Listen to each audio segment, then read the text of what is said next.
Medyo, teka, nakakasigaw po. Sabi sa akin kanina, may hawak ka ng microphone, sumisigaw ka pa. Hindi nakakagigil na po. So sa 2025 tatandaan niyo po. Tatandaan niyo ang 2025. May mga nagsasabi ko sa atin, binoto niyo yan, magdusa kayo. It's okay na nagkamali tayo. Kasi binudol tayo. Ang masaklap, yung nakikita na ang mga mali, hindi pa rin mas pinili ang maging bulag. Kaya tayo, ang patuloy na sigaw ay pagiging maisog.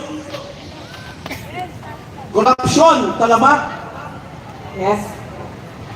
Drugs. Grabe. Ang unang ginawa nila, dinicriminalize ang drug war.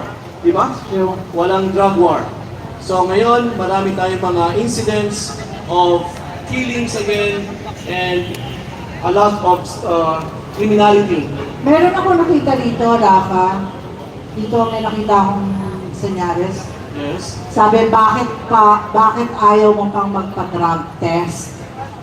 Bakit ayaw magpa-drug test? Bakit? Ano raw? Positive daw! Positive! Drug test kailan? Drug test kailan?